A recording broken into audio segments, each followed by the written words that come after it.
Good morning to all. So today's session, we are going to talk on one of the ensemble machine learning technique, which is known as random forest.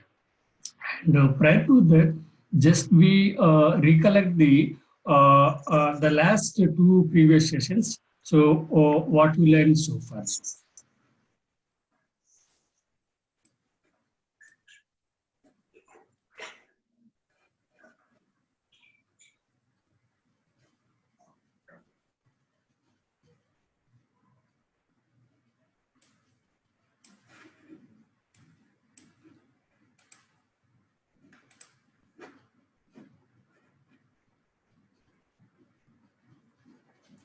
Yeah. So in supervised machine learning, we talked about the classification and regression. So in classification, we are going to predict the output variable. So when the output variable is in a discrete or in a binary. So whether the patient is coronary artery disease or no coronary artery disease, whether the student is pass or fail, or the patient is suffering from the cancer or no cancer. So if you are having such kind of binary data or discrete data, then we will apply the classification technique or classification algorithm. In regression modeling, so when your target variable would be in a continuous form. So like if you want to predict the whether the tomorrow rainfall is somewhat like 13 centimeter or 15 centimeter or some 21 centimeter. So here your target variable would be in the continuous form. So then we could apply the regression technique. So then, so based on our the problem statement and what problem we are going to solve, so accordingly we are going to apply the either the classification technique or regression technique. So both the classification and regression comes under the supervised machine learning because we are supervising the data. So we have set of independent variables along with the your target variable or your output variable. So in output variable in the classification is discrete or binary. In regression modeling, your target variable is in a continuous form. Suppose if you want to predict the an individual heart rate, so based on the blood pressure parameter, so might be the 65 beats per minute, 75 beats per minute. So in such scenarios, in real-time application, we could apply the regression technique. Right. So, your classification and regression. So like we can make the problem statement.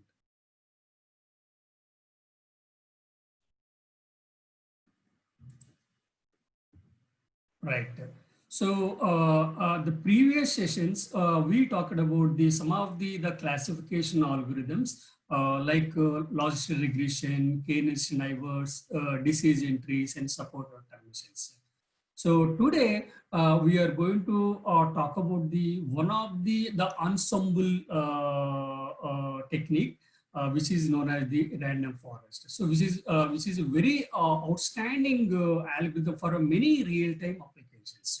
So prior to understand the random forest, so little bit we need to study a lot on the disease entries once again. So yesterday we talked about the disease entry modeling, right? So in disease entry modeling, based on the set of some decision rules, we are going to classify the whether this animal belongs to mammal or no mammal. So if you look at this diagram over here with some of the automobiles and animals, etc. So based on the set of your input variables, your decision is making, right? So suppose here, whether this animal belongs to a dog or elephant. So in initial stage, at the root node, we will see the whether this class is belongs to a dog or elephant. So in this scenario at root node, we will check the whether the true or whether true or not condition. So it's like a decision like in a tree diagram representation. So if you check the, is it animal is alive? Is it animal is alive? Yes. So both the dog and elephant are alive because they are living animals, the living creatures. Then again we will check the so one more attribute, whether it is a fly or not. Does it fly? Then we are again checking the criteria of this animal is fly or not. So then that animals will not fly. So both the dog and elephant or will not be flying, right? So does it have a trunk? Obviously. So here the dog doesn't have the any trunk.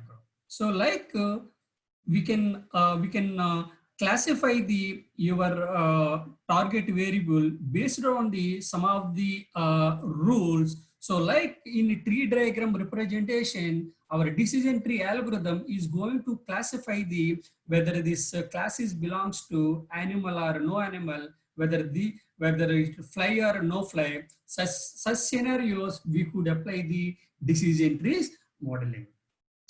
So in decision trees modeling, might be sometime we will see the some overfitting problems. So then we will apply the one of the ensemble techniques, which is known as the random forest method. So random forest method is nothing but we will come up with the many random sampling and many random trees. So ensemble of some of the trees. Then we will take the average of all those trees, and then we will see our output variable, whether this output variable is belongs to animal in that animal, whether it is fly or no fly, whether this animal is belongs to cat or dog or elephant, right? Right. So in the yesterday we studied the one of the hyperparameter. So how do we control the model overfitting or model complexity in a decision tree modeling? So in decision tree modeling, we studied some of the hyperparameters. So one of the hyperparameter is maximum depth. Right. So the maximum depth parameter, which will control your model overfitting. Right. So now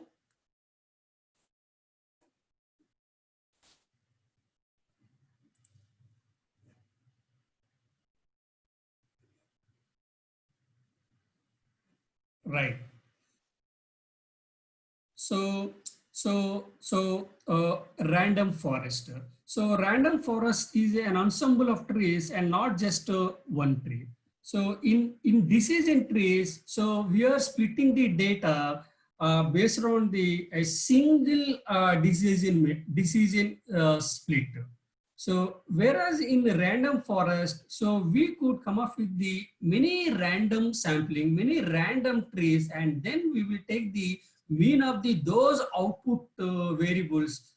Then we will see whether this output variable belongs to animal or not. So might be like we could come up with the many trees. That's what is known as the random forest. So random trees. So it is widely algorithm in many applications. So we could apply in the banking sector, we could apply in the medical devices, we could apply in the healthcare, we could apply in many vertical domains. So one of the outstanding algorithm, so there we could apply this straight away random forest. So, and the major difference between the decision trees modeling and random forest modeling is sometimes we will see the overfitting in the decision tree modeling. So when we will apply the random forest, we will minimize the overfitting in our model building. Because here we will build the many trees, and we will generalize the our model to reduce the or to minimize the overfitting in our modeling. Right. So in basically the random forest will process of building each decision trees. So if you look at this diagram over here we have the original data set. So this is the original data set. From here, we are making the randomized some of the bootstrap sampling. So bootstrap sampling within the data, we are making the some of the replacements, bootstrap replacements, and again we are splitting the data into three. Right. So from this original data, we splitted the data into three randomized bootstrap sample. From here, we will see the whether the output is belongs to the positive class or a negative class. So from this bootstrap sampling, here we have the first tree is having the one class, and the second bootstrap sampling, they are having the another class, and third one is having the another class. From here, we will consider the majority of your class. So obviously, from the first and second or belongs to the one class, which is the green box represents. The red is represented the one class. So out of three, two classes from the two randomized bootstrap for sampling. So on the majority of your vote, that classes belongs to this are positive or negative. So that is the beauty of the random forest algorithm. So this we cannot see in the simple decision tree modeling. So here from the original data, we are going to make the randomized bootstrap for sampling along with the some of the futures. From here on the majority of voting or majority of the probability of the each sampling, then we will classify your output variable. Right. So here we can study the one of the important parameter in random forest algorithm. So which is known as the estimator parameter. So the estimator parameter for both the random forest classifier and regression forest regression or regression algorithm. So it will tell you how much depth or how many trees we are going to build. Because if you take more trees, might be it will prompt the model overfitting. So then we need to specify the correct number of n estimator parameter when you build your random forest algorithm. Right. So how it will happen the bootstrap sampling in the random forest process. So here if you look at this data, so here the original data will be splitting into bootstrap sample 1, bootstrap sample 2, bootstrap sample 3 with the some of the input variables, right? So this is our original data. This is our original data. From this original data, we are splitting into bootstrap sample 1, bootstrap sample 2, bootstrap sample 3. So from here, each bootstrap sample, we are going to predict our class. From here, in second bootstrap sample, we are going to predict our class. In third bootstrap sampling, we are going to predict our class. So based on all your three bootstrap outputs on the majority of their vote, then our ensemble algorithm will tell you whether this classes belongs to positive or not. So obviously this classes belongs to positive. Right. So along with the randomized feature speeds from the your bootstrap copies, then again we will see the whether this output is the positive or negative. So here in random forest classification, so along with the bootstrapping process, specifying the your some of the your hyperparameters like n estimators, maximum depth parameter, minimum sample slip, etc. And along with the features also will be important to classify the whether this classes belongs to positive or negative. Right. So so right.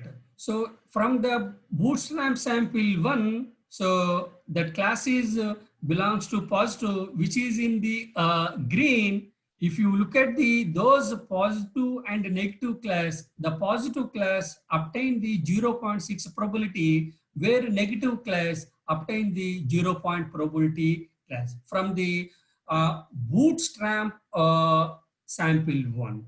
Bootstrap sample 1, we obtained the probability of the positive class 0.6, the probability of negative class is 0.4. So like in bootstrap in bootstrap 2, we obtained the probability of the positive class is 0.7 and the probability of the negative class is 0.3. So in the bootstrap 3, if you look at in the bottom, we have the one of the red box over here. So then we got the positive class probability is 0.4 and the negative class probability is 0.6. If you take the mean of all your 3 boot sample samples, then we got the 0.56 probability for the your positive class and the 0.44 probability for your negative class. So here in random forest process or random forest building, random forest model building, so we need to come up with the some of the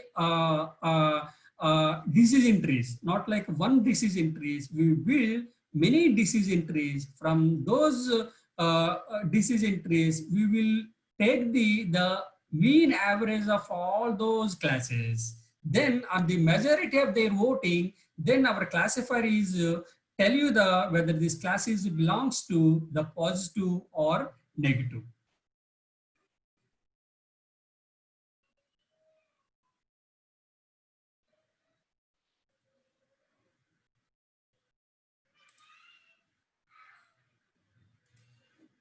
So any questions?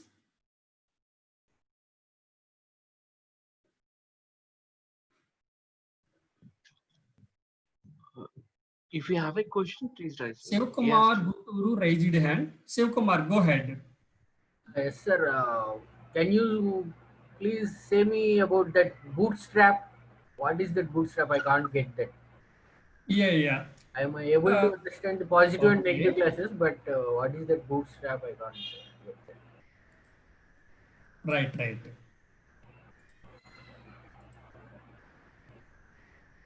Right.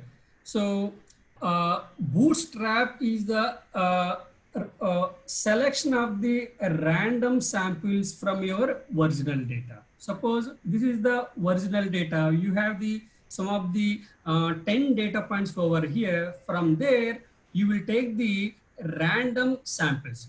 That is with the replacement, right? So here we can see there are here we can see there are 3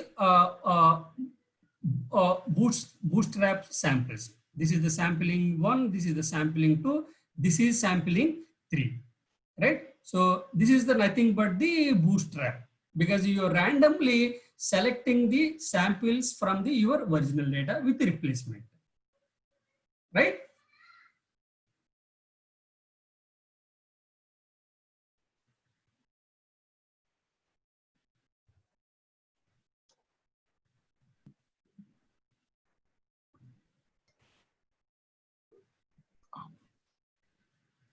Dr. Soni Garu was raised hand, sir. Can I give opportunity for Yes, Sony.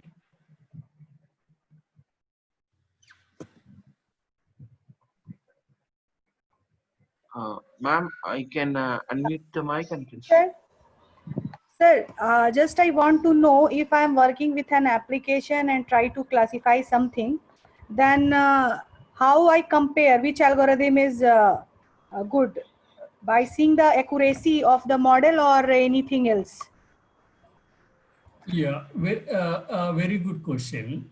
Yeah, suppose if you want to, suppose you want to work on the some of the whether this engine is going to failure or not based on the some of the input variables. So then obviously we need to come up with the some of the algorithms or the classifiers. So Yeah. if you are going to work on the classification problem, so then obviously we need to study some of the algorithms like loss regression, decision trees, support vector machines, K-Naive, XGBoost, random forest. So not only accuracy. So I'm telling you. So don't consider not only accuracy. We need to see the other evaluation metrics in classification problems. So which we discussed in the previous 2 sessions, right? Yeah. Like recall, precision, F score or F statistic, ROC, receiver operator characteristic. But So it is also like a hit and trial, means each time we are taking other algorithm and then check the accuracy and recall and yes. something and then. Yeah. So each algorithm, you make a table like what accuracy I'm getting in the training data, what accuracy I'm getting in the validation data, and what accuracy I'm getting in the testing data. So if you make the table from all your classifiers, then we will come to know so which algorithm is better performing. So based on that, we can select that particular algorithm for our real-time model development. Okay. Thank you very much, sir. Thank you. Okay.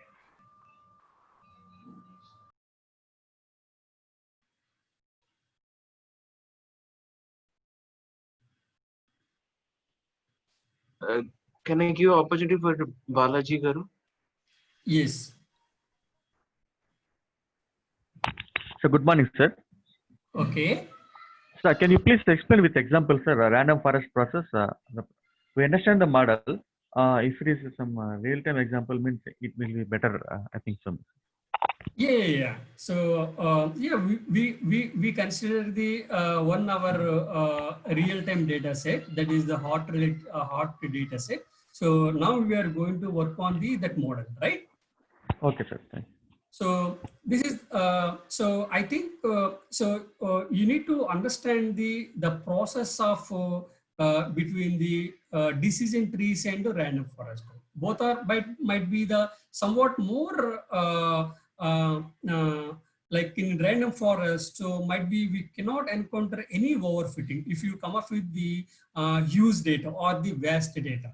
So even if your data is having even the missing data also, we not to worry about it. That will be taken care by the random forest algorithm. So that is the beauty of the random forest algorithm actually.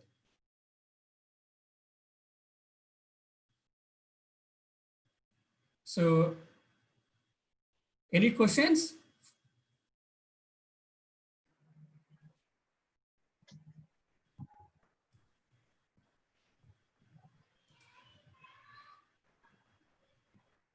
Lakshmi Kant, rise. Good morning, sir. Yeah, good morning, Lakshmi Kant. Lakshmikant from Kallam Harnath Reddy Institute of Technology, sir. Hello, sir. Yeah, go ahead. Sir, I had a doubt regarding measures which are used to specify the accuracy, classifier accuracy. Yeah, can you speak near to your speaker because your voice is not audible much. Sir, actually, after performing the classification, we are Okay. going to classes, right, sir? how we can measure the accuracy of the classifier? Yeah. So when you build the model, right? So when you build your model in trained data, then we will come to know whether this algorithm is performing good or not, right? So then obviously we will obtain the model accuracy, model recall, model precision, model F-score, model receiver operator characteristic, right? So once we will write the model code and all, right? So then we will get the our accuracy. But internally, how you are obtaining your model accuracy? So accuracy is nothing but, so when you classify your class, when you classify your target variable or output variable, so how many are true positives, how many are true negatives, how many are false positives, how many are false negatives. Confusion So matrix. accuracy is nothing but true positive plus true negatives over all your classes. So that is the metric for computing the model accuracy. Sir, there are some parameters like RMSE, MAE, precision, recall. Which one is important, sir? So RMSE will not be in the classification problems. So RMSE and R square, root mean squared error, mean absolute error, mean square error, we will talk in the regression problems, not in the classification, right?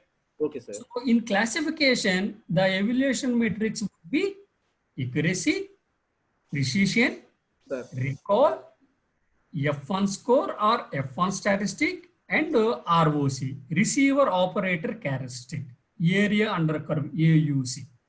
So, and we don't know. So if you are handling particular problem, so which metric I have to consider? Or I need to consider accuracy, or else I need to consider precision or recall. So that depends actually.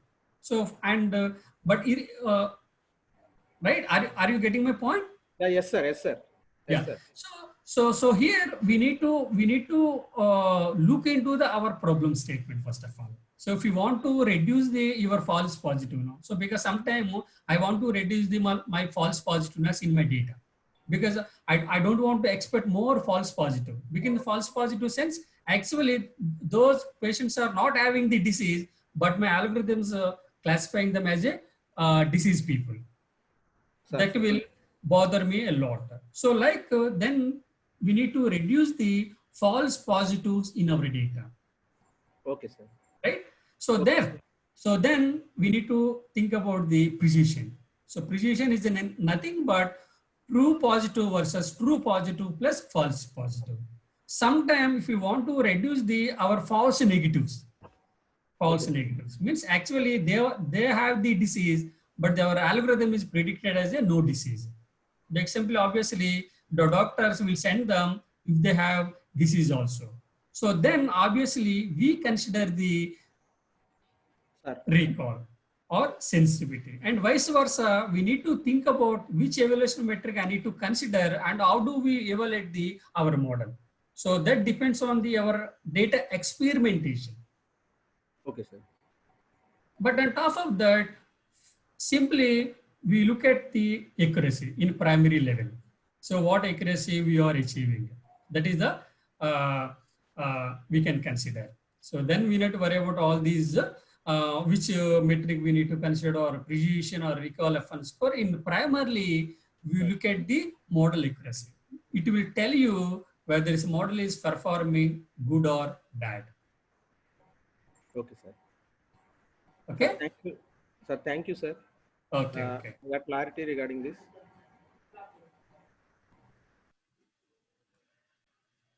Right. Okay. So in random forest, we need to call this library. So the library is from scikit-learn ensemble import random forest classifier. This is the library for the random forest classifier. If it is a regression problem, same algorithm from sklearn ensemble import random forest regression. Right? So here we are fitting our random forest model on our data. So random state is equal to 1. This is the seeding that randomly select the sample, and we are specifying some of the hyperparameters of the random forest. Maximum depth is equal to 1, n estimator is equal to 1. Then we are fitting our model. And again, we are going to see our model, our training model predictions, like model underscore rf dot predict x train. Then we will see how our model is going to perform. So might be here confusion matrix not getting properly. So okay.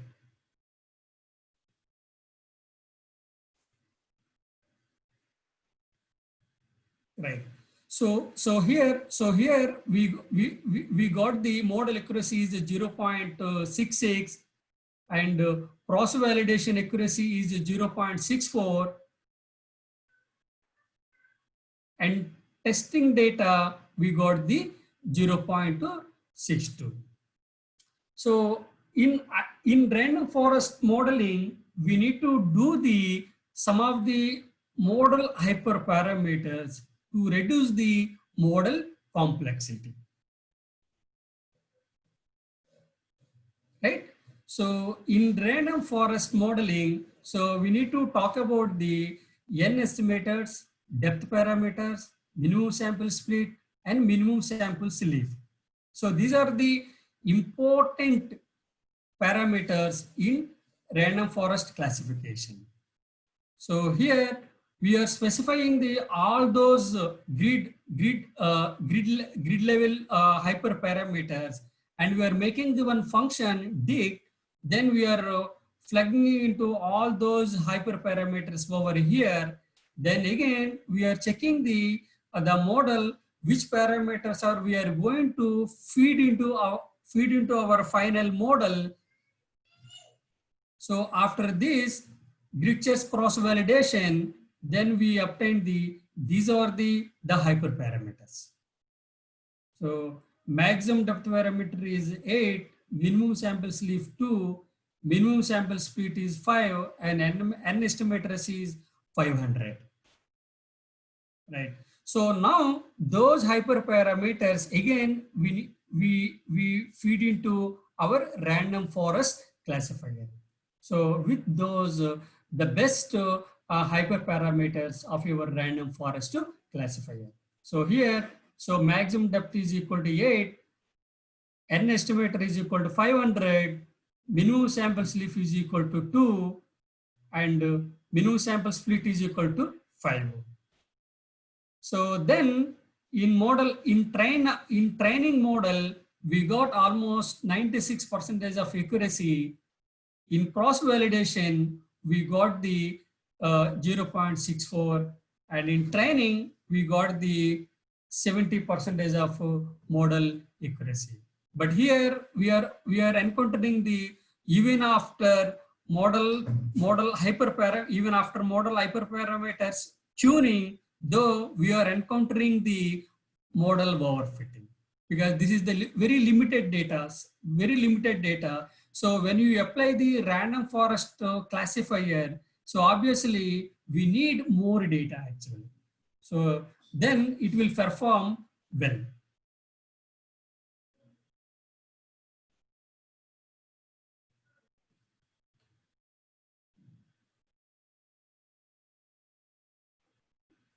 So any questions?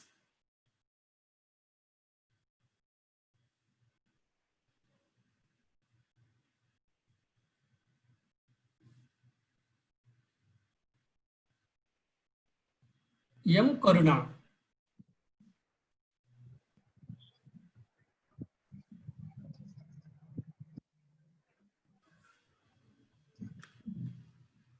Yeah, ma'am.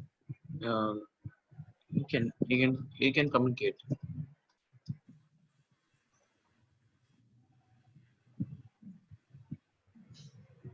Ma'am, your voice is not audible.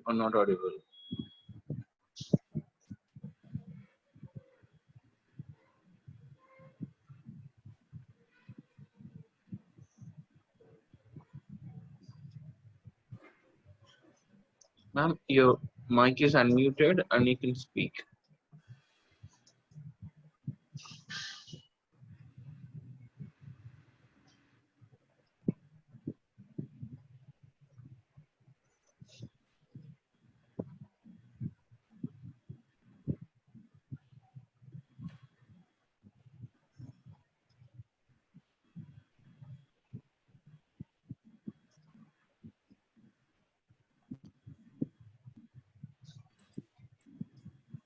Or you can respond in the chat box.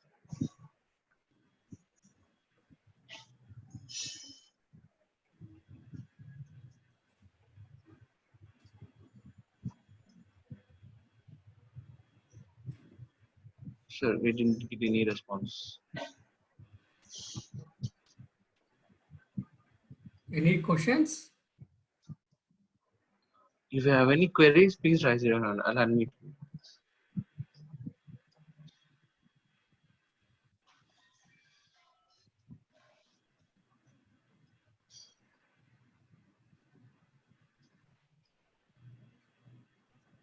I think no questions.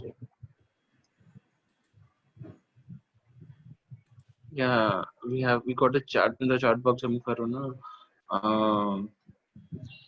how much data needs to feed for each classification?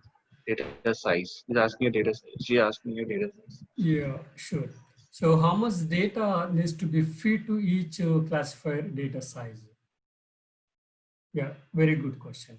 So in generalization, we can split the data 70% as a training, 30% as a testing, or 60% as a training, 40% as a testing, or 65 or 35. Such scenarios we can consider the in real-time applications. So this is the general criteria for data splitting. So once you split the data into training and testing, then we build our model on 70% of training data. Then we will see the how our model is performing. And again, within the trained data, we take one more validation technique, which is known as the cross validation, 5-fold cross validation or 10-fold cross validation. Again, we will check our model, whether it is overfitting or not. Then again, we will test our complete unseen 30% of data, whether we are achieving the model accuracies, which we are obtaining in both in the training in cross validation. So these are the general criteria or criteria in splitting the data in model building. Okay, sir. Sir, I think she maybe she asking from the raw data how much data has to take for the training purpose, and she might be she asking like that. Raw data might be might be 300 data points or 200 data points, or might be it will. So when you apply the a random forest or a disease interest modeling, no, then obviously we need more data actually. We cannot like 300, 400, because if you handle vast data or huge data, then we could apply the ensemble techniques. So if you have very limited data, like 300 records or 200 records, then you could come up with the loss regression or k-Sniper algorithm. And she asking number of rows and number of columns. Number of might be rows. Number of rows. Columns is defined already. Depends upon algorithm. We need to choose the how much data is available. Depends upon we need to choose the algorithm. You're asking maybe rows. I think it's the features. I think. Yeah. So when you split the data, no, suppose we have the 462 data records in our heart disease data. So from along with our 9 independent variables, one target variable, when you split the data into 70% and 30%, so all your rows means all rows and columns you will be splitted randomly as per your partition, which partition you are specifying. Right, you need to worry about it. So manually, how many rows or how many columns we need to consider. So once you will specify the how much data we are going to split, or 30 or 70 or 60 or 40, such a way we can split the our data. So here we need to worry about it row wise and column wise. So algorithm itself, it will split the data. She's Sure. saying not splitting. Sir, we have a question from Sindhu. Yes, might be she is training a classification algorithm. She got it. Two algorithms have the same accuracy. Which one? She asking which one has to select? So if we get the same accuracy for the both the algorithms, right? Yes, sir. Can you come again? There is a question. When we compare, there is a classification algorithm. The algorithm is accuracy is the same for both algorithms. Okay. How to select best algorithm among the? So then we look it into other evaluation metrics like a precision and recall. Okay. Okay. So then we can select if the precision is more, then we can select that algorithm.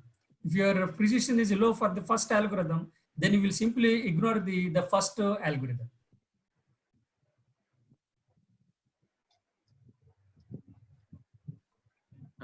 We have in the participation we have one person who's raised the hand. I'll give you an opportunity.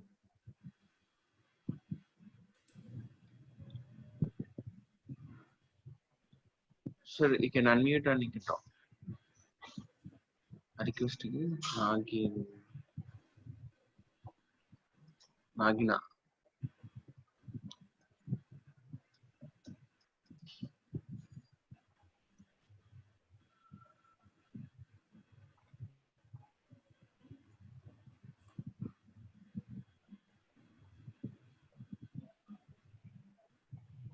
Okay, sir. She's not responding. He's not responding. Can we go ahead? Yes, sir. We can go. I think one more question is raised. So for best classifier is sensitivity should be more or specificity is more. So Kanyakumari. Right. So the sensitivity or recall. So when you trade off the false positives and false negatives, so then we need to think about the sensitivity or recall of your model, right? So if you want to reduce the false negatives, because false negatives means actually negatives but as predicted as a positive, that is known as the false negative. So false positives means actually negatives because as predicted as a positive. So here we need to trade off the sensitivity or specificity. So sensitivity is nothing but a recall, right? So then we need to trade off the both evolution metric. This is the answer, Kanyakumari.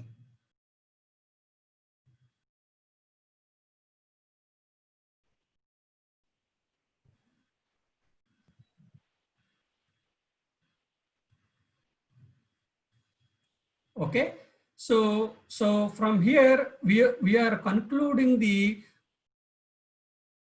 Karanam Rameshwar Rao. Yeah, Ramesh Rao.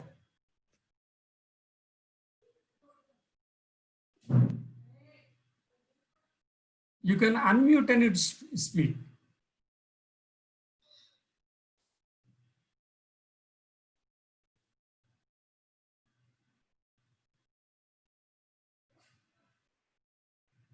I think some technical issues, sir. His mic is not enabled. Okay.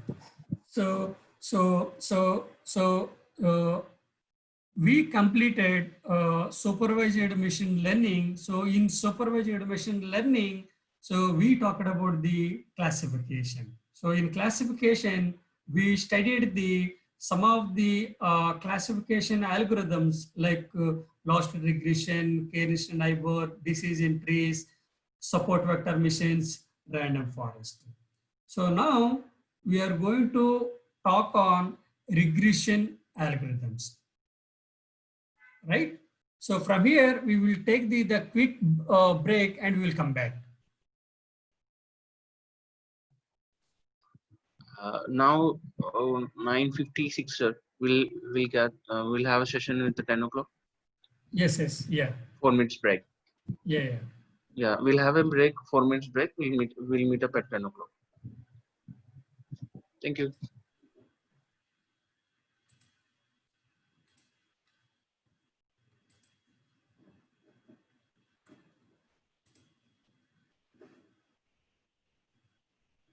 We'll feed our new data, then I will see whether this algorithm is performing good or not. Right. So now we are going to work on one of the real-time problem statement. So right, to predict the hourly electrical energy output of the power plant. So here the power plants want what is the hourly electrical energy output. So how much megawatts of power we are achieving from the power plant. So based on some of your input variables. So here, if you improve your model, then we can come up with the hourly energy output, hourly energy output of your power plant. Suppose this time we are achieving some 450 megawatts of the power, and if you build a model, how could we enhance your hourly electrical energy output of your power plant? So this is our case study today. We are going to work on some of the regression algorithms. Do you remember?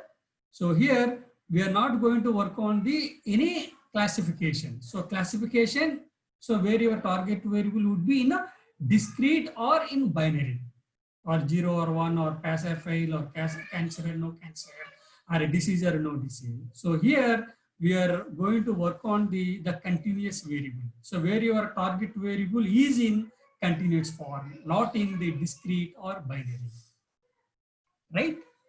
So if you have data, if the data having continuous form, then we could apply the regression problems.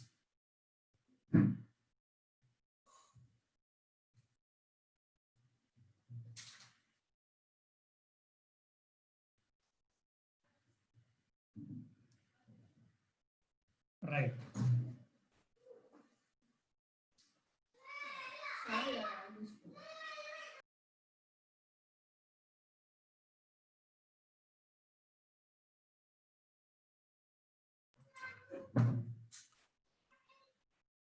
Okay.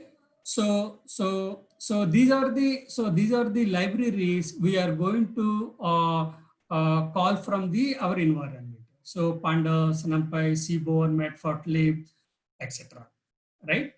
So here we are reading the data, that power plant electrical energy output data from my local drive. This is the data is equal to pd.read CSV. If it is a read CSV, we can write pandas pd.read CSV. If it is Excel, read_Excel, then we can write the energy.xls. If it is a CSV, simply we can write the CSV file. If any, we can call the any format. We can call the CSV format. We can call the Excel format. We can call the text format. If your data is in any format, simply writing your code over here, we can call the, if the data is in a CSV format or in the Excel format or in the text format or whatever it may be, right? So then if you want to look at the first 5 observations in your data, right? So if you look at the first 5 observations in your data, we have the 0 to 4, right? So, right. So the first 4 data points, the first 4 columns. So the first column is AT, ambient temperature. V is the vacuum. This is the ambient pressure. Fourth one is the RH, relative humidity. The first AT, vacuum, ambient pressure, and relative humidity.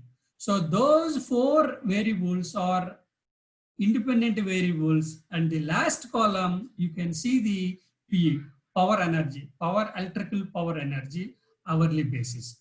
So this is the last column which will tell you the or representing the your target variable. So your target variable is in here in continuous form, right? Continuous form 480, 445, 438, 453. So based on your input variables or the predicted variables, so we are going to predict the hourly energy output, right? So this is the first data point over here. The ambient temperature is 8.34, vacuum is 40.77, ambient pressure is 1010, and the relative humidity is 90.01. So this particular hour electrical energy output is 480.48 megawatts, right? So if you want to see the last 5 data points of your data, so simply we can write the data.tail, right? So data.tail, if you want to see the first 5 data point, then simply we can write the data.head. So totally we have the 9,567 data points overall. So from here we are going to apply the some of the regression algorithms, and we are predicting the hourly energy output. So how could we enhance or how could we develop so far to get more electrical energy output on hourly basis? So this is the case study or the problem statement, so which we are going to study on today, day 3 session. And prior to that, we need to understand the data. So I'm getting some of the questions from the participants. Can you raise your hand?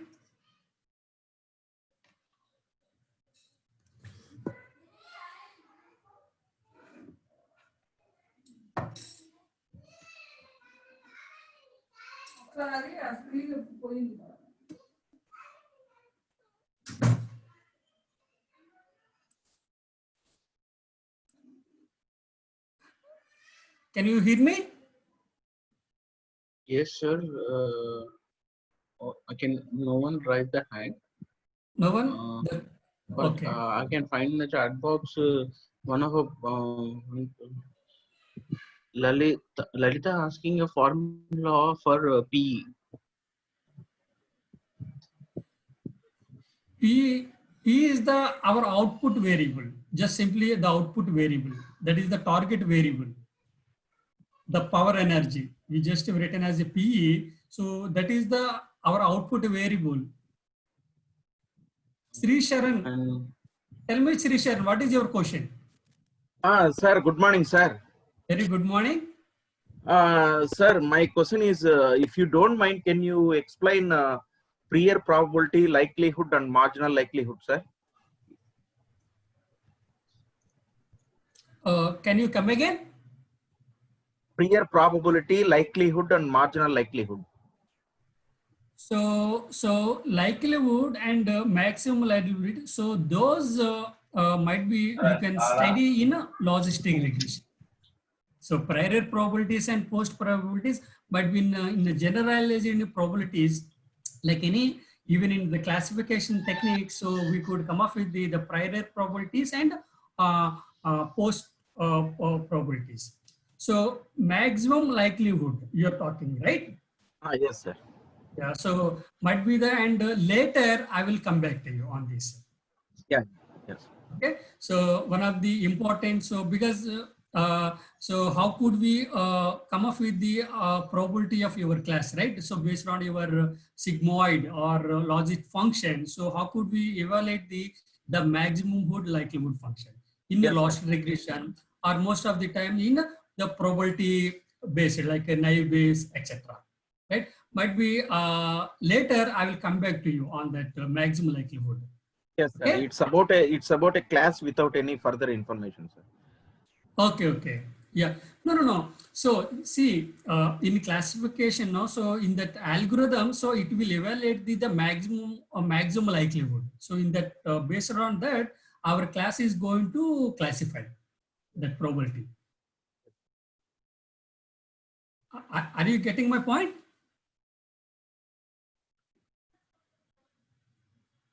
Yes, sir. Yes, sir. Thank you, sir. Okay. So might be more in point if you want. So I will get back to you. That maximum Okay, sir. likelihood. Okay. Okay. Yeah. Sir, Karuna is there, sir. As you are So no more questions, right? Can I go ahead? Karuna is there, sir. Line. Karuna. Yeah, ma'am. Karuna.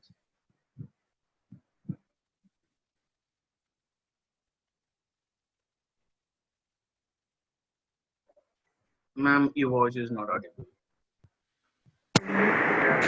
Hello? Yeah, Karuna.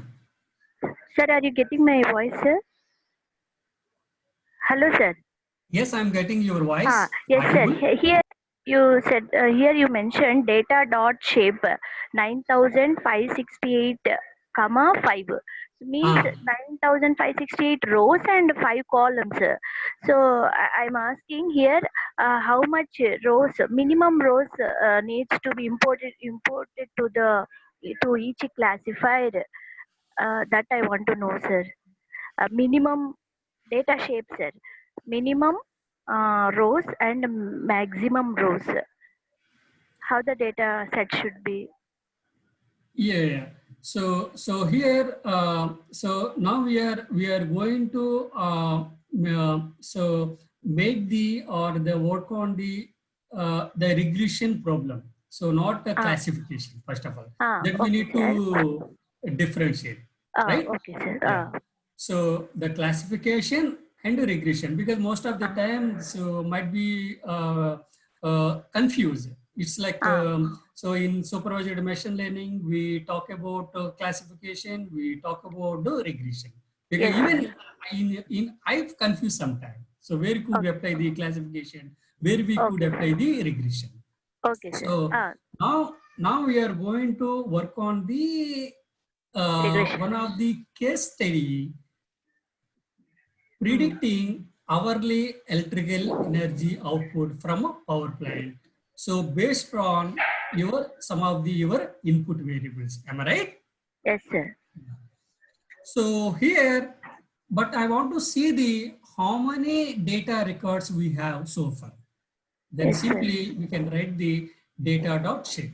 So, and we have 9,568 data records and 5 attributes or 5 variables. Out of 5 variables, how many independent variables have? We have 4 independent variables. We have to remember all the time, right? One output variable and remaining belong to input variables or predicted variables. So all the time we need to remember output variable or target variable. May I know what is the target variable over here? PE is the target variable or output variable. Am I right? Okay. Okay, sir. So your target variable in which format? Continuous format, not in any discrete or binary.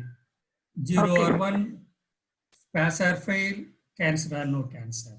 So if you have data in such way or in continuous form, then we apply the regression algorithm. Am I right? Okay, sir. So Yes, regression sir. algorithm. So here we have the plenty of data to do our modeling. So totally we have 9,568 and 5 attributes. 4 attributes are related to independent variables and one attribute related to your target variable. Okay, sir. Right? Okay, sir. Thank you, sir. Right, right. Thank you, sir. So here, how do we split the data? Because in any modeling, or you apply classification or you apply the regression. So criteria. So you have to build your model, right? So you have to build the model first on trained data, then you have to build the model on the test data. So in between, once we will cross validate our model. So are we achieving the good model or a bad model? So that we can check through the cross validation. So already we talked about what is the cross validation, right? 5-fold cross validation or 10-fold cross validation. So in generally, if you have the 10,000 data points or 20,000 data points or 1 lakh data points, might be sometime we'll get a million data points. We don't know. So in such scenarios, the general criteria for splitting might be 60-40, 35-65, 70-30, like that. So we not to worry about it. So any one of splitting criteria we can select and we can build our model,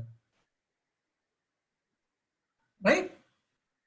So here now we understand the data.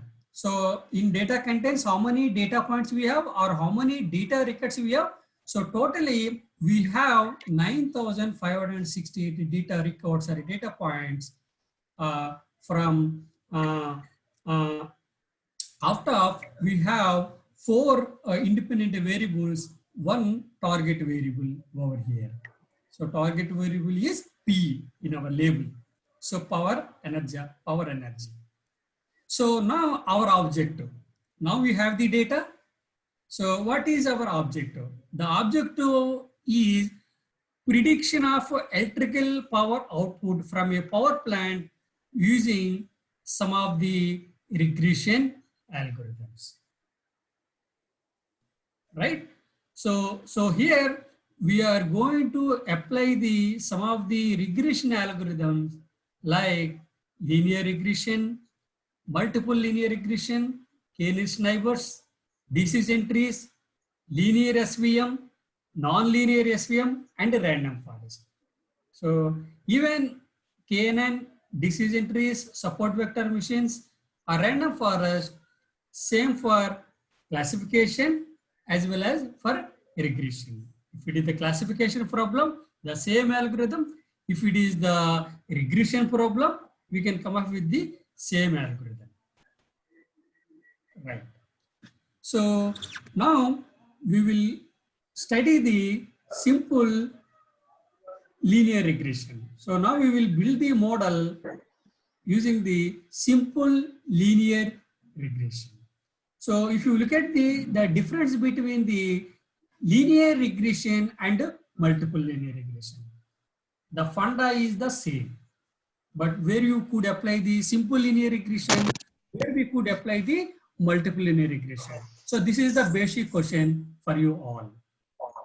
So if you have one independent variable, one target variable, suppose here we have 4 independent variables, 1 target variable.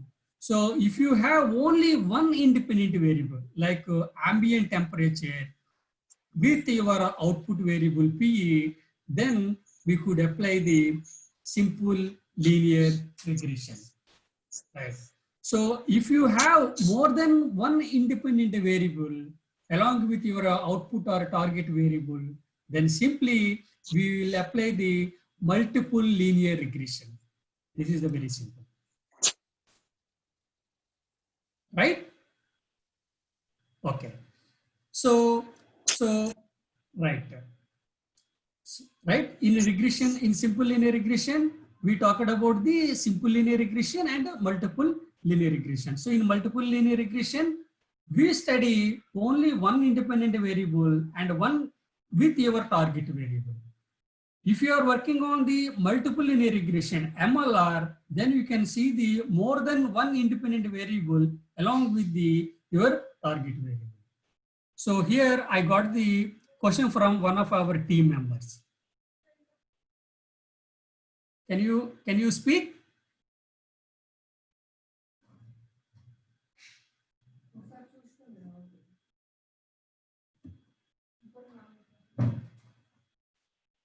So two participants raised their hand. Usha, I think they are not responding, sir. okay. So here, simply in linear regression, we are studying the linear relationship between your independent variable and your target variable or your output variable. So hence the name suggests linear regression. So whether they were linear, whether they were data is linearly separable or not. So here we will study the linear regression modeling. Okay, so here in regression modeling, we will study the ordinary least squares methods, OLS, right? So then we will study the some of the squared between the your actual data and your predicted ones, right? So this is the in simple way we can talk the how could we model the data and between the observed and the your predicted. So here we can study the some of the squared errors, right? So this is the uh, errors we are going to study in regression modeling. So here yi represents the your actual value and y hat is represents the your predicted one. So this is the your actual data point, this is your predicted data point and your square. So might be we are going to study the so some of the error metrics of regression modeling like mean absolute error, mean square error and root mean squared error. So, and here we are not going to talk about more in a mathematical perspective, how the ordinary.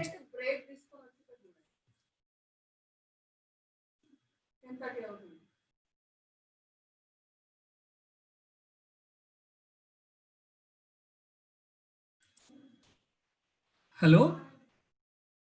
Yes, sir. Again, 1 minute, I will come back. Sure, sure, sure.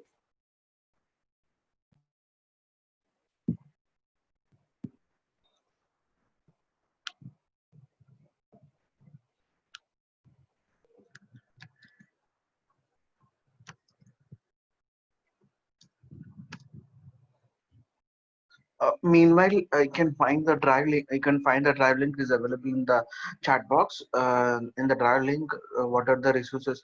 Resource persons are shared, PPTs or any Jupyter files was already uploaded and up to date.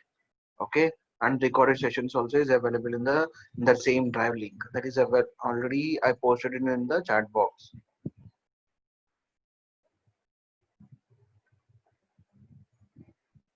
Yeah, Praveen Garu, previous session is there inside that one.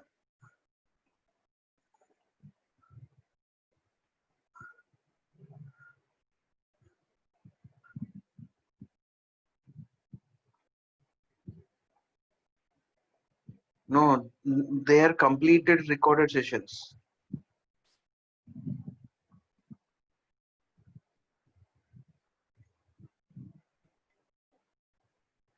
Might be you downloaded it partially. Please check once again.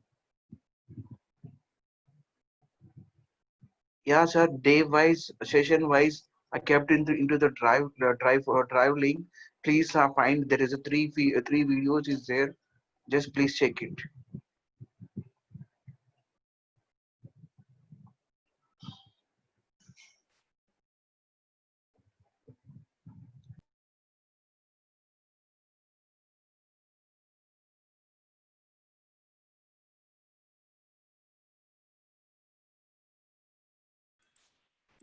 Yeah, so I'm back. So, right. So any questions so far? If you have a query on this particular session, please raise your hand.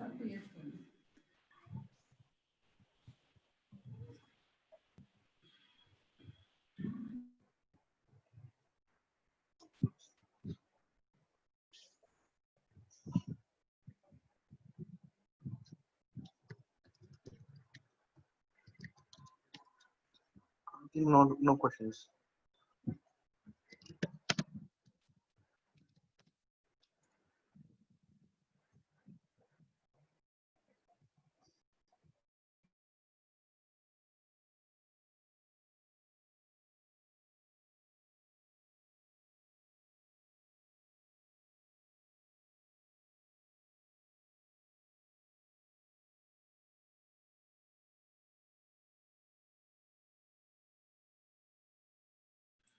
Yeah, sorry. Yeah, now we can go ahead, right? So any questions so far?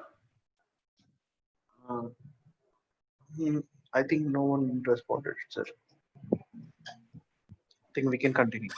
We can continue, right? So, right. So in linear regression, so we are estimation of least squares method in that algorithm. What it will tell you, simple least squares method, sum of the squared errors. So like that. So in regression modeling, this is the equation for our linear regression modeling. So y is equal to beta naught plus beta 1 plus beta 2 beta naught n, right? So this is the equation for the regression, simple linear regression. So y is the response variable or target variable. Beta naught is the your interceptor. So where we are fitting your target variable versus your independent variable. Okay. So x versus your y variable. So y is our target variable or response variable or target variable. So beta 1 is the coefficient for your first feature. So what is our first feature? Ambient temperature. So ambient temperature is our first feature. So we are computing the coefficient for the first variable. So here we need not to worry about coefficient and all. So simply we will derive the coefficient for each attribute or each variable, right? So in this scenario or in this case, so this is our final equation for our output variable. So how we could plug into this equation, right? So beta naught 1 into ambient temperature, this attribute 2, this is the attribute 3, and this is the attribute 4, right? So beta values are known as the model coefficients, right? Because in regression modeling, we are going to talk about the RMSE or mean squared error, mean absolute error. So along with the one of the evaluation metric R square. So R square is nothing but coefficient of determination. So in classification, we talked about the accuracy, precision, recall, and sensitivity, etc. In regression modeling, we need to talk about the RMSE and R square. coefficient of determination, right? Yeah. So any questions so far?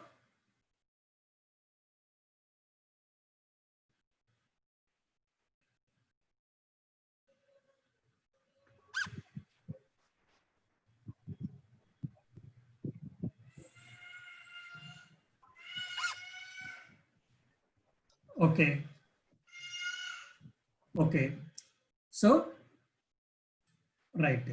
So just we are naming the our data. We are just specifying the x is equal to my data. So already we called the our data from here. So data is equal to, here we are calling our data from our local drive.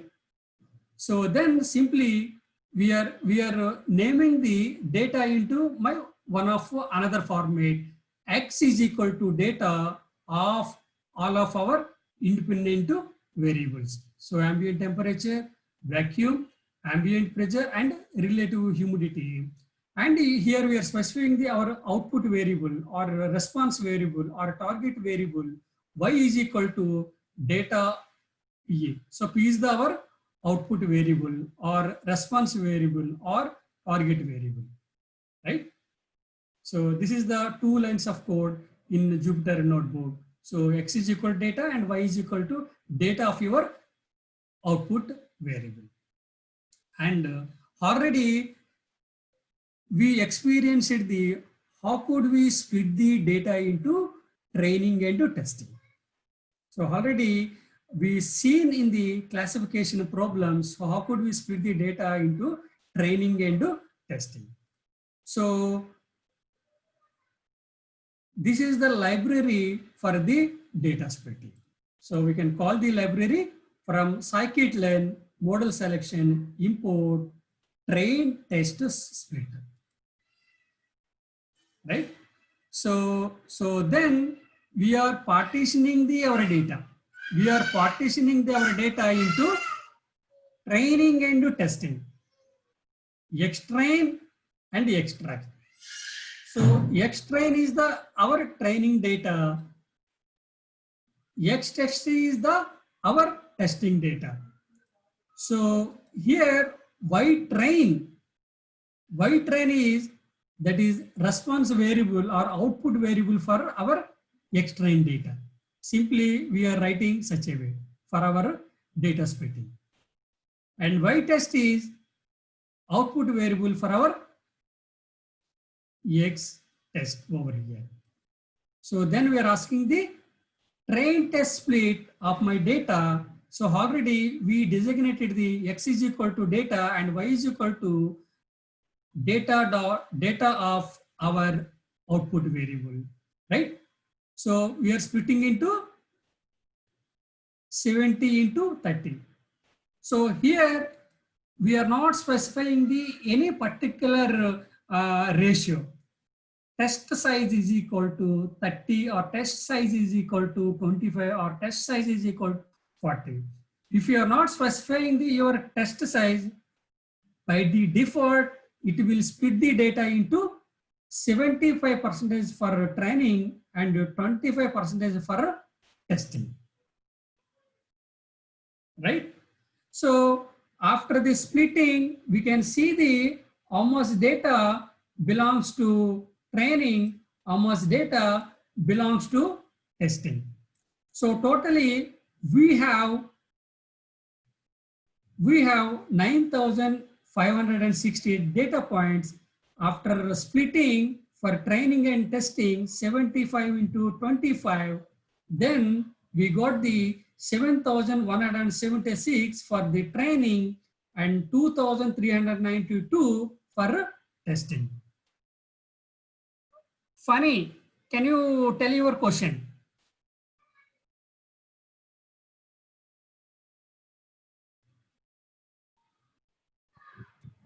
Sir, I request you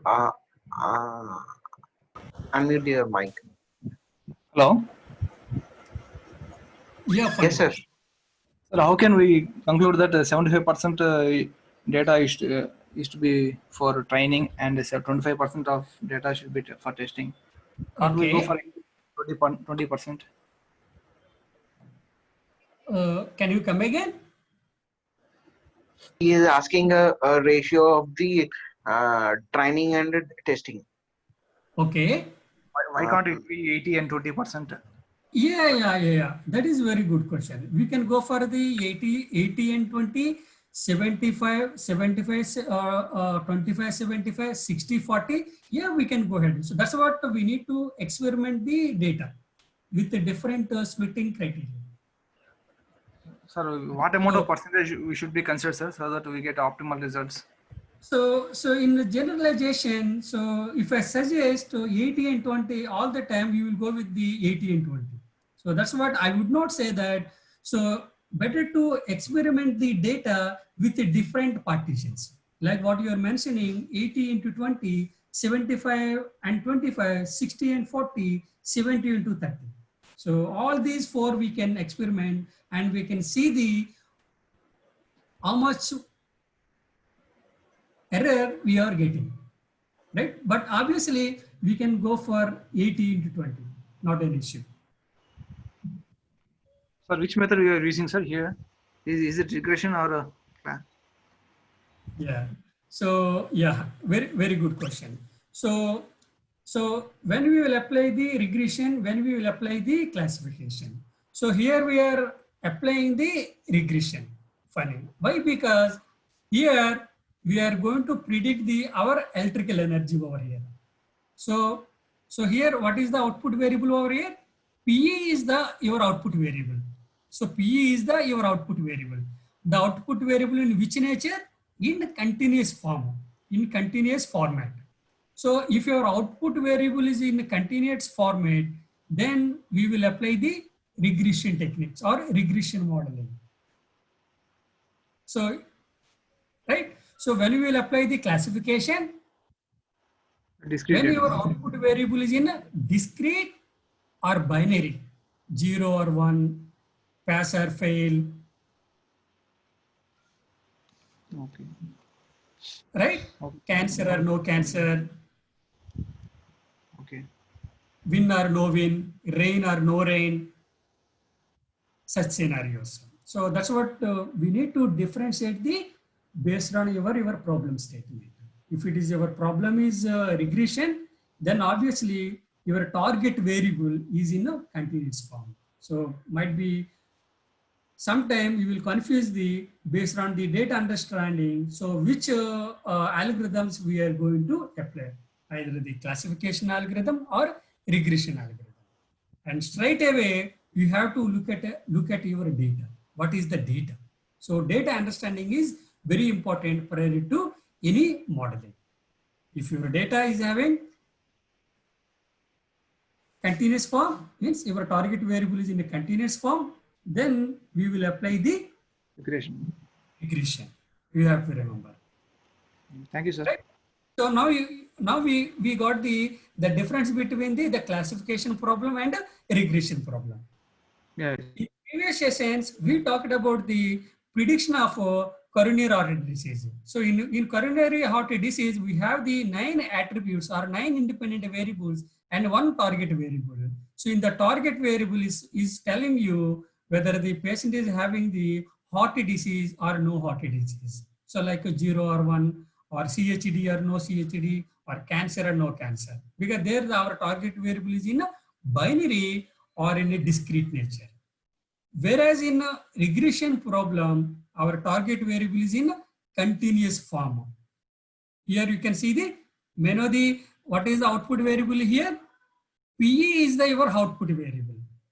So AT, V, AP, RH are your independent variables or your predicted variables, and you are predicting your hourly electrical energy, power energy. In first hour, we got the 462 megawatts, and second hour, we got the 432 megawatts. And the power plants, they're asking you, can you build the model? Can you build the model based on our input data? How could we enhance the another 30 to 40 megawatts per hour? So obviously we're getting some 462, 480 or 432, 450. electrical output for hourly basis. So based on our modeling and all these, we could enhance that output of our electrically energy output. So this is our problem statement today.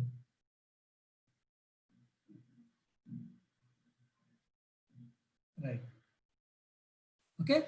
So this is the criteria for the data splitting. So we know that we can split the data 75-25, 80-20, 60-40, 70-30, like that. Right. Right. So, and prior to straight away to any modeling, no? So in regression modeling or in the classification problem, we can see the Yamuna Naredla. Yeah, Yamuna.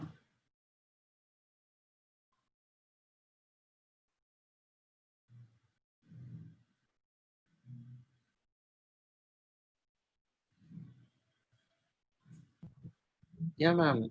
You can unmute and speak. You can share your question.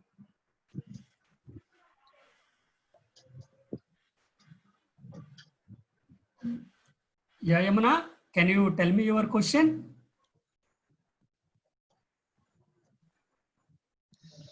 No, sir, she is not responding.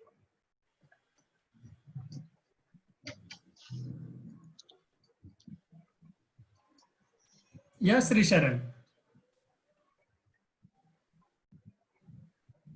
We can continue, sir. Yeah. So here we can see the file summary of descriptive statistics of your data. Yes, Risharan. Sir, while working on data set, how do we select important variables, sir? Yes, sir. So very good question. Obviously, because if you are working with some of the irrelevant variables in your data, that may lead to overfitting of your model, right? So here we could select some of the relevant features or important features for your modeling. So there we could find some of the algorithms for feature selection. Yes, right? sir. Yeah, we can select the features through some of the algorithm based features. So there are many machine learning techniques for the feature selection, like wrapper based feature selection methods, filter based feature selection method, statistical based feature methods, etc. But mostly in data science, in machine learning modeling, so most of the time we could come up with the wrapper based feature selection methods. It's like RFE method, recursive feature elimination. So within the model, so suppose if you apply the support vector machines or random forest or loss regression or any algorithm, no? So within that algorithm, we can define our feature selection method. So one way we could come up with the some of the important features and respect to your model accuracy. If I choose 5 features, so what is my model accuracy? If I choose 9 features, what is my accuracy? So it will evaluate based on your feature importance. So it will backwardly eliminates all your irrelevant features, and it will give you some of the relevant features to your model. So that is one of the best technique in model building. That is the RFE, recursive feature elimination, RFE method. Please remember this word. Okay. So RFE. So even you can browse it, you can get so how could we select some of the important features? So through model, but I will tell you that one also later this part. How do we select some of the features from your data, right? Okay, thank you, sir. Thank you, sir. Yeah. Because here, because we are not talking like more all in like in on top of that. So in the applied level, so data understanding, how do we build the models, whether this model is giving good accuracy or bad accuracy, how do we enhance our model, how could we reduce the irrelevant feature, that is data dimensionality. In some time, we could also apply the principal component analysis. That is one of the unsupervised technique to reduce your features. Right, Charan? Yeah. Thank you, sir. Thank you, sir. Yeah. So most of the in academic scenarios, mostly you are familiar with all these principal component analysis. So we can also reduce some of the irrelevant features in our data using the PCA method, principal component analysis. Right? Okay, sir. Yeah, sir. So prior to any model building like regression modeling or the classification modeling, so I suggest you all the time come up with some of the descriptive models or descriptive statistics or descriptive techniques. So what is the data? So what mean of this variable? What is the standard deviation of this variable? So like we could come up with the 5 summary of your statistics, like standard deviation, minimum 25% of your quartile, 50% of your quartile, and 70% of your quartile. So, right? So this is the box plot, is the standardized way of displaying the distribution of your data based on a 5-number summary. So already we talked about all these 5 summary statistics. So mean statistic, standard deviation, minimum, 25 percentile, 50 percentile of your data, 70% of your data, and maximum for all your variables. So here we have the 4 independent variables and 1 we have the target variable. So totally we have the 9,568 data points or data records. So in Python or in Jupyter Notebook, 1 line of code, we can get all these summary statistics. So data.describe.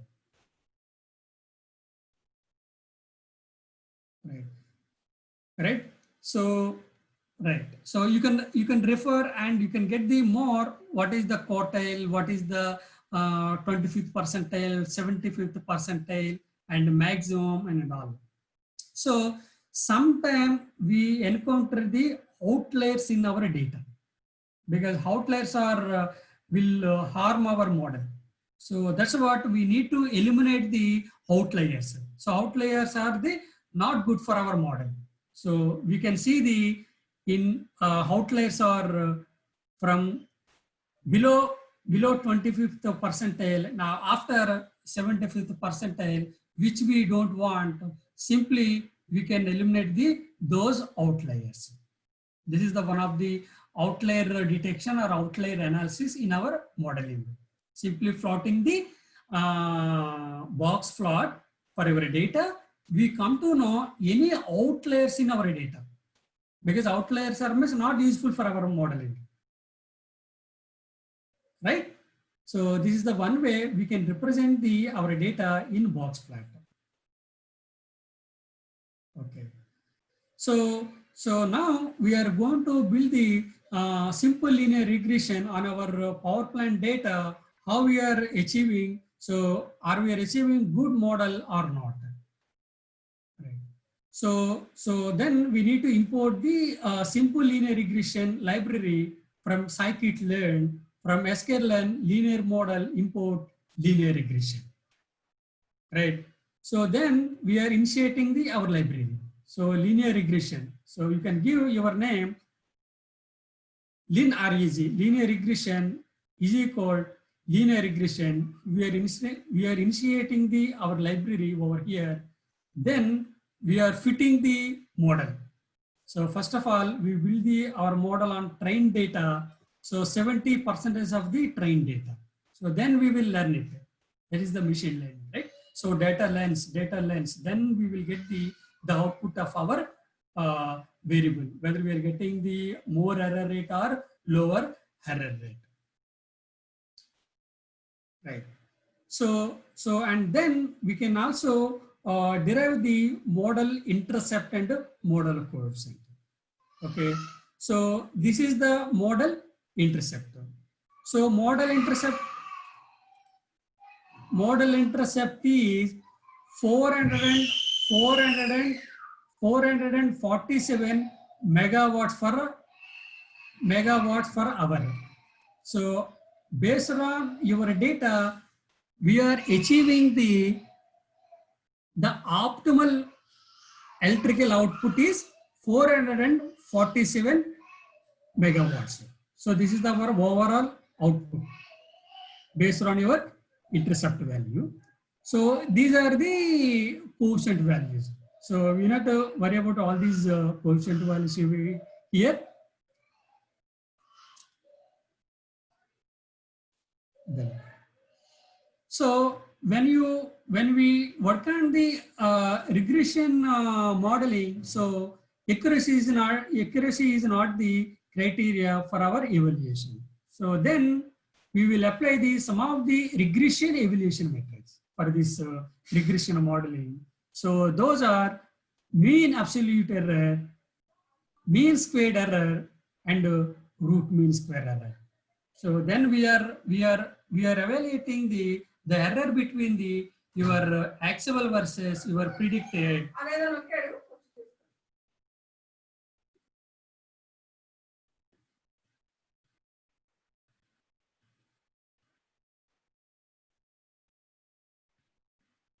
Right.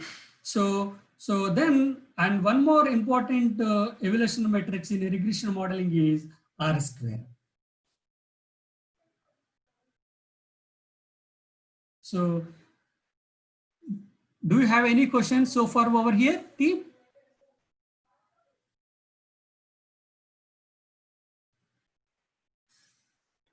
If you have a query, please raise your hand.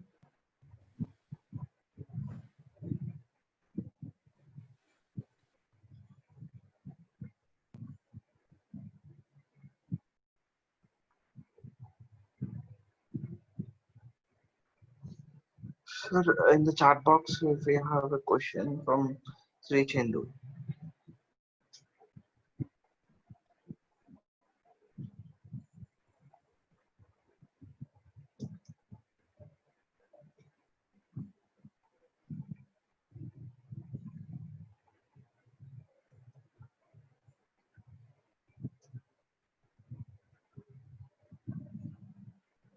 Sir, you got it, the question in the chat box?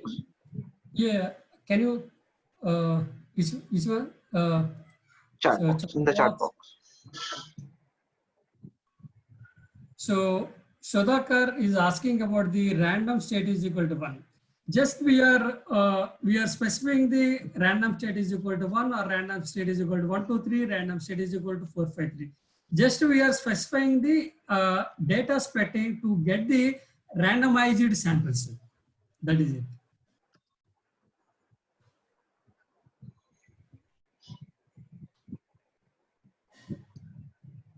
This is a question, sir. Sri Chendu. So Yalagondala Chai Chandu, is it mandatory all the values in P is continuous to select the regression model, or as you get 50% values are greater than we select this model? So here P is our output variable that we need to remember, right? So if you look at the data, right? So based on our input variables, so right, yeah, Kumar Satya. So P is our target variable, so which is in a continuous format. So hourly electrical energy output, right?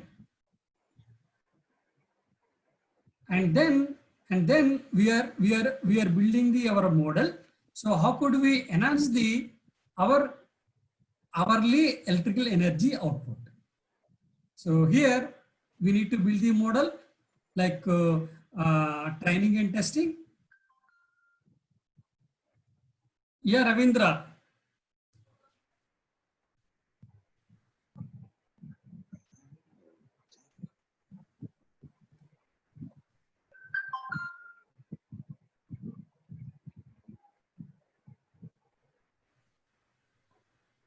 No. Farendra is asking about the general regression value in between 0 and 1. No.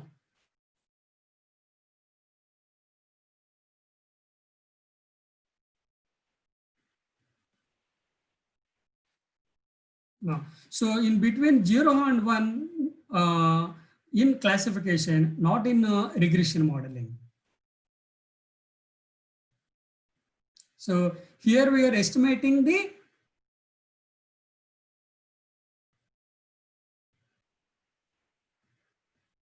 model R square and model RMSE value, root mean squared error, right?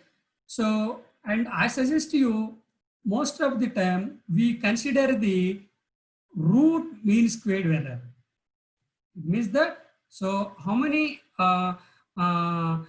your actual value versus your predicted value, and the root square of that error is nothing but root mean squared error, RMSE, right? So in regression modeling, we need to evaluate our model with the error rate, that is root mean square error, RMSE, and also R square. So R square is nothing but coefficient of determination. So coefficient of your determination. So if you look at this plot over here, so X is your independent variable. Here we are studying about the mouse size, right? And in the y-axis, we are studying the mouse weight.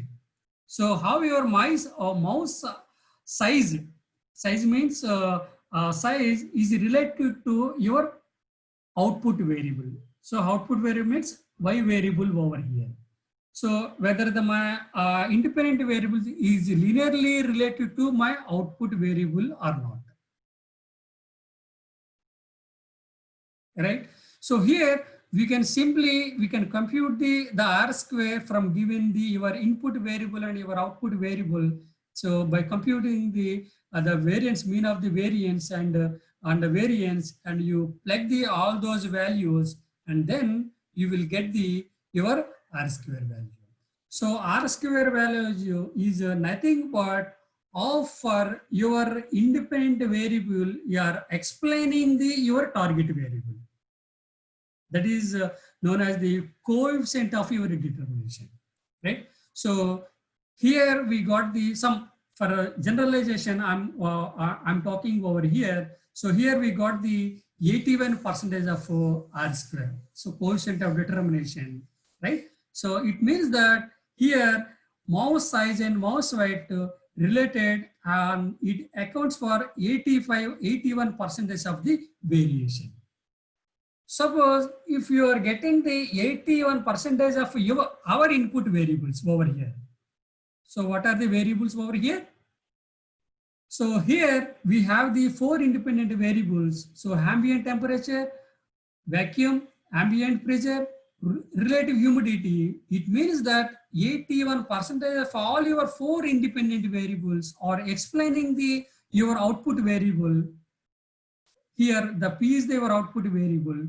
So such a way we can conclude how our R square is explaining our data. Right. Right.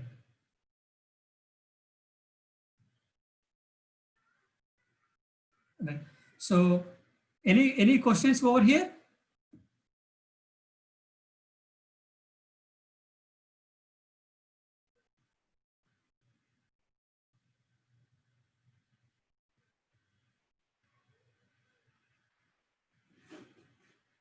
Sir, if your faculty is asking how to calculate P. How to calculate? Into that our target variable. Might be they they didn't understand how to take the target variable from the raw data. What is the prediction value and the difference value? Yeah.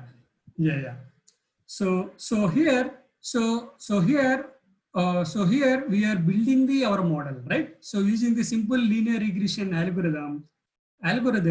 So here we are predicting our training data. So we are predicting our training data. So X spread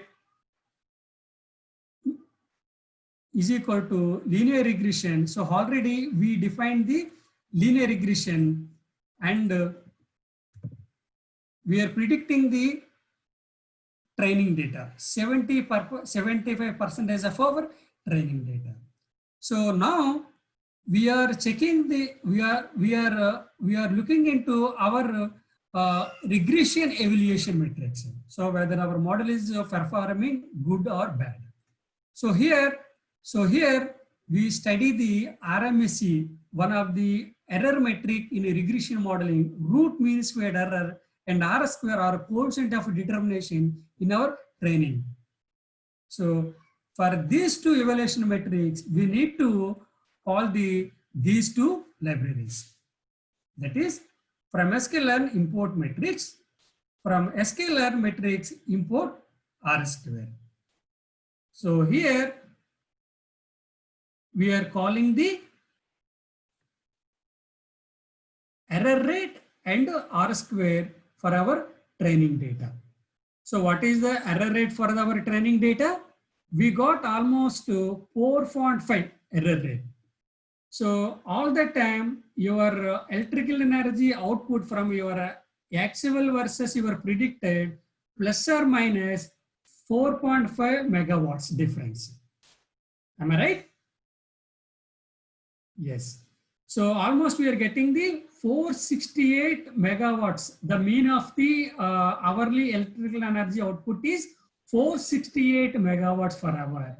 So after the modeling, we are getting the error rate is 4.5. So all the time we could expect the plus or minus 4.5 electrical energy output difference from your actual versus your predicted. And here your R square value is 0.92. It means that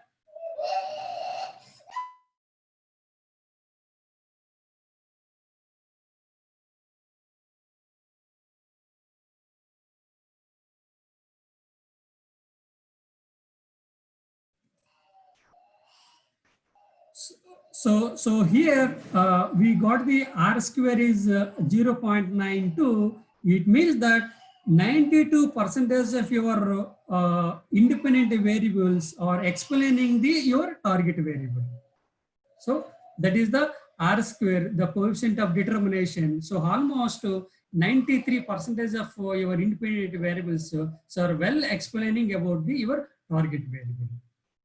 Okay, so this is the model evaluation, how we are achieving the our model RMSE and R square. So here for training data, we got the RMSE. So error rate is 4.5. Then the same error rate for what error rate we are getting in a cross validation. So here we are taking the 10-fold cross validation. So here we got the 0.92 R square value. So in training we got the 0.92.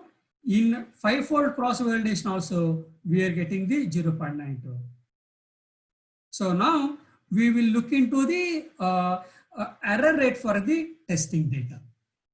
So in testing data we got the 4.4. So in training we got the 4.5. So almost we got the same error rate both in the training and testing. So all the time we will obtain the hourly electrical energy output plus or minus 4.4 or 4.5. Are you getting my point? Yes. Right. So yeah. So Balaji. Yeah, Balaji, go ahead. Sir, good morning. Sir, this is Balaji, sir. Hello. Yeah. Sorry, if I got if I apply two algorithms I taken, sir, for example, in two algorithms, I got two different error rates. Which one Okay. to be considered, sir? High percentage of So your error error rate should be algorithm the is considered, lower and low side. error rate algorithm should be considered for my model. Yeah. So then we need to look into the error rate. So we are talking about the error rate is RMS, root mean square error. So between your actual versus your predicted, right? So if you are Yes, sir. getting a lower error rate for your second algorithm, so then we can go for the second algorithm instead of the first algorithm. Okay, sir. Okay, sir. Thank you. Suppose in simple linear regression, you are getting the 4.448. If you get the 4.1 or 3.4 for another algorithm like a k-nearest neighbor, obviously we can go with the KNN algorithm instead of the simple linear regression modeling. Okay, sir. Thank you, sir. But error rate you need to, because that is, but here R square is simply will tell you the how much your independent variables are explaining the your target variable. But here in regression modeling, we straight away look into the error rate. So mean absolute error, root mean square error might be. So all the time we could go with the RMSE value. Root mean square error. Okay, sir. Thank you, sir.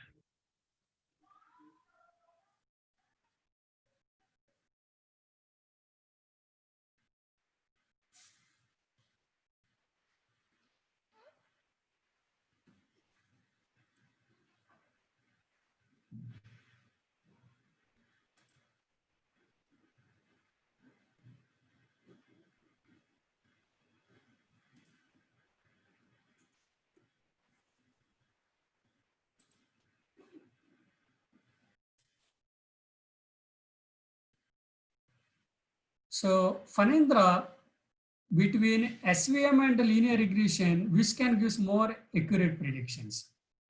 Okay, so once we will build the model with your linear regression and your support vector missions, then we will come to know. So based on the our evaluation metrics in regression modeling, so if you are getting the very lower error rate for the support vector missions, then linear regression, then obviously we can choose the support vector missions algorithm.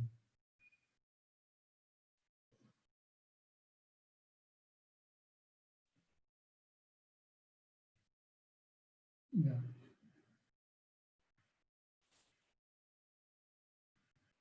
Can you suggest any good book for the machine learning? Yeah, I will suggest.